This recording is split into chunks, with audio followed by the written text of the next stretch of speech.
de rédiger dans la langue pour laquelle vous avez des facilités. Okay? Donc, il ne faut pas ajouter quand même une contrainte.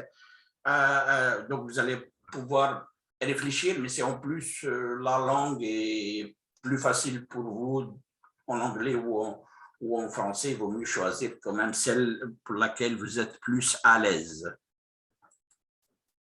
C'est bon? Maintenant, j'ouvre peut-être un exemple sur ce que c'est qu'une bibliographie étendue.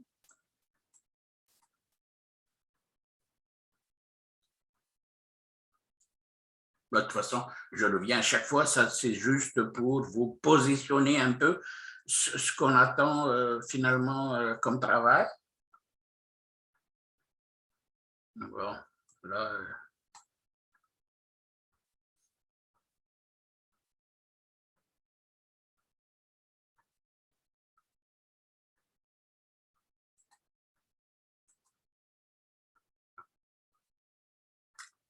voici par exemple une recherche bibliographique faite par un ancien étudiant dans le cours, ok? Highly interesting, c'est-à-dire les articles en lien avec sa proposition de recherche qui sont les plus intéressants. Ensuite, deuxième échantillon, les articles intéressants. Ensuite, les articles autres. Donc, il a fait juste 3 clusters. Moi, j'aurais préféré peut-être un peu plus. J'aurais aimé encore un niveau. Okay? Donc, vous voyez que les autres, ben, finalement, il a donné juste les références. Ensuite, quelques lignes pour les intéressants. Et puis, un peu plus de détails avec des commentaires sur le highly interesting. Mais le highly interesting, lui, il est assez riche. C'est bon?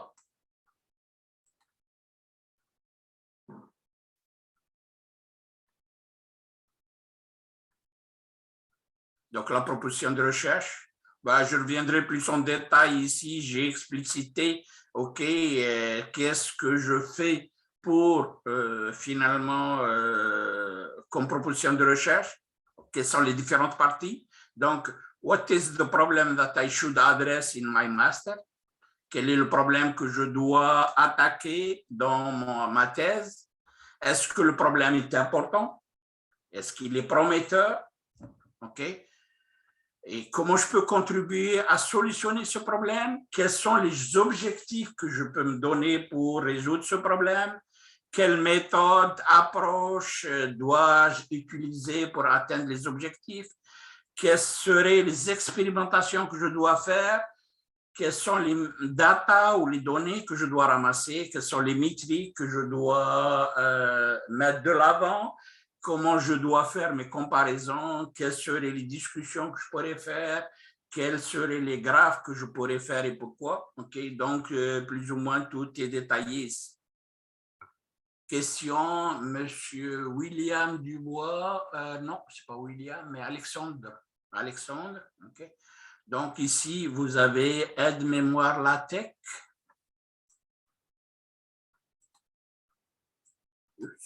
Utiliser. Ah, voilà. Aide-mémoire LaTeX, mais ça ne veut pas dire, oui, c'est vrai.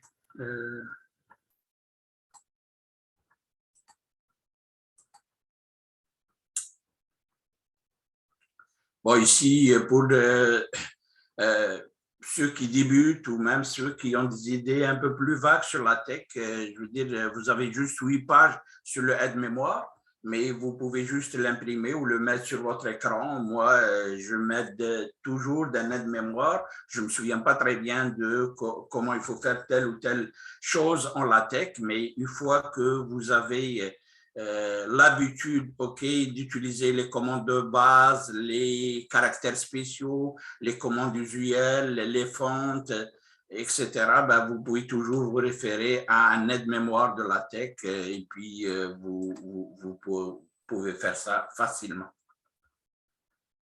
Qu'est-ce que j'allais dire? Oui, il y a plus que ça peut-être sur LaTeX. OK.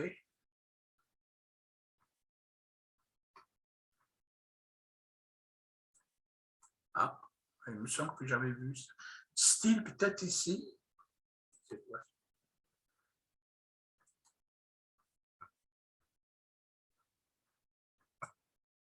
Style pour écrire en latex.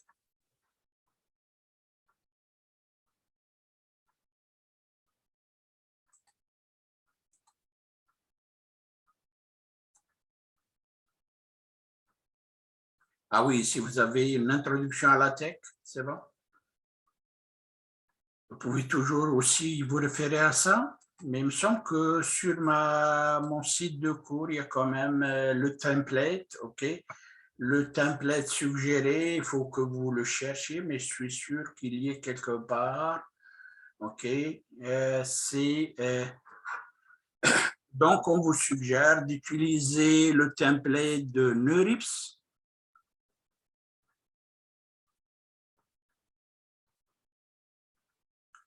Bon, ça se trouve sur le site web. Pour finalement, une seule colonne, c'est une façon de faire l'article scientifique, OK? Celle qui serait à deux colonnes, on préfère le template de IIII, OK? Pour la version deux colonnes, OK? Donc, l'une ou l'autre, OK? Ma préférence va beaucoup plus sur NeurIPS, mais bon, ça, c'est juste un goût, OK? La bibliographie étendue, okay, ben, j'en ai donné un exemple plus haut. Et vous avez vu que finalement, ce que ça fait. Présentation. Les présentations ont lieu le 24, 31, 7, 4, 21, 28. Ah, ici, il y a une erreur. Avril. Oups, pardon. Avril 22. C'est bon? Donc, les présentations, ben, c'est ça. Je ne vais pas tarder, sûrement la semaine prochaine, pendant le cours de la semaine prochaine. On va demander qui veut être à la première, la deuxième, la troisième. Sinon, je fais un tirage au sort. Donc, présentation d'environ 30 minutes, dont 5 minutes de questions. J'ai mis ici un barème. Ici, j'ai bien avril 22. Si vous avez des questions, je suis à l'écoute. Ah, ben, c'est sûr que c'est devant tout le monde. Hein, okay? Ça fait partie du cours et c'est les présentations devant tout le monde.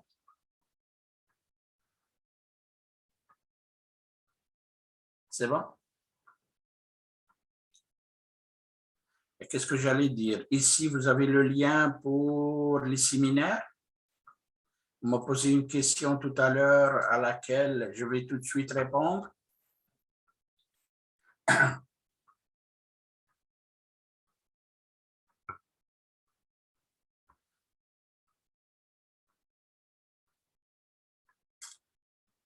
C'est bon?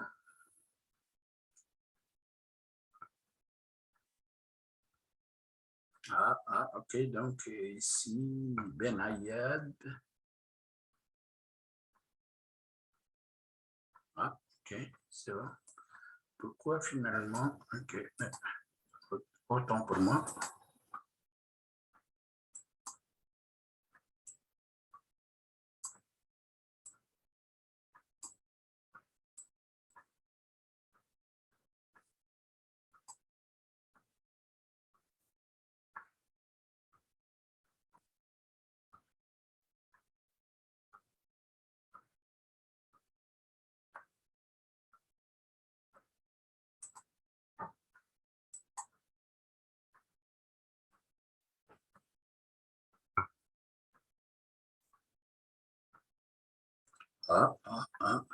Comment ça se fait? Il m'a semblé avoir donné, c'est sûr que j'ai donné l'adresse.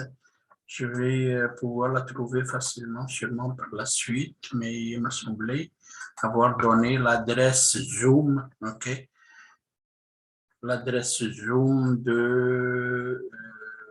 des séminaires, OK? Est-ce qu'elle dit en bas, présentation? Ça, c'est bon. Séminaire.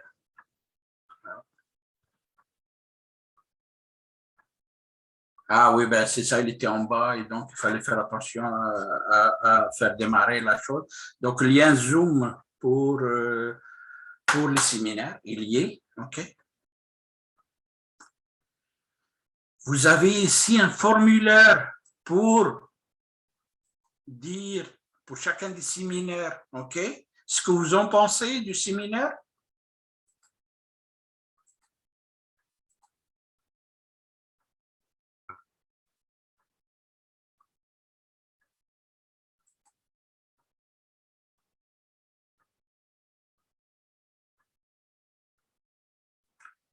Donc, séminaire du vendredi, je ne sais plus, mettre la date, nom de l'étudiant, titre de la présentation, le site web du conférencier, enfin, le nom du conférencier, son site web s'il y a lieu, contenu de l'intervention, contribution, quelle a été la problématique, motivation, expliquer la motivation derrière les contributions selon le conférencier, et si le conférencier l'a bien expliqué, est-ce que ça concorde avec votre vision et votre, enfin, ce que vous en pensez, les idées clés, OK, méthode ou approche utilisée, contribution et résultat de ce qu'il a montré, idées que vous avez retenues ou appréciées à propos du conférencier. Commenter la façon de présenter du conférencier en vous basant sur ce que nous avons vu en classe. Commenter ses réponses aux questions. OK. Vos commentaires, et puis vous lui donnez une note sur 1 à 5. 1, c'est pas très bon, et puis 5, c'est excellent. C'est bon? Bon, c'est juste pour motiver les gens quand même à assister et avoir quand même, comment dirais-je, une vision un peu plus active. Par exemple, ici, je peux prendre un exemple de ce qui a été fait sur les séminaires précédents. OK, juste un exemple. Bon, il ne faut pas tout remplir et tout détailler, c'est bon.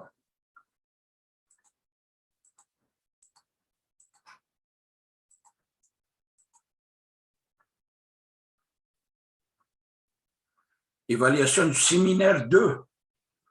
J'aurais aimé ici qu'ils me mettent plutôt la date du séminaire, titre, spécialisation sémantique des méthodes de représentation distributionnelle, et puis c'est Roxane qui a donné le séminaire, contenu de l'intervention, problématiques et motivation, les idées clés, appréciation de la conférencière, de la conférence, pardon, puis note, ouais, je sais pas, je veux dire la moitié juste sur 5. OK, mais bon, c'est le point de vue de celui qui a fait l'évaluation, mais c'est comme ça. C'est bon, j'en tiens compte, mais pas beaucoup. Je veux plutôt quelque chose d'assez global. Synthèse. C'est bon. Et après synthèse, bon, on va faire quand même une petite pause. J'expliquais un peu tout à l'heure ce qu'on attend par une synthèse. C'est bon.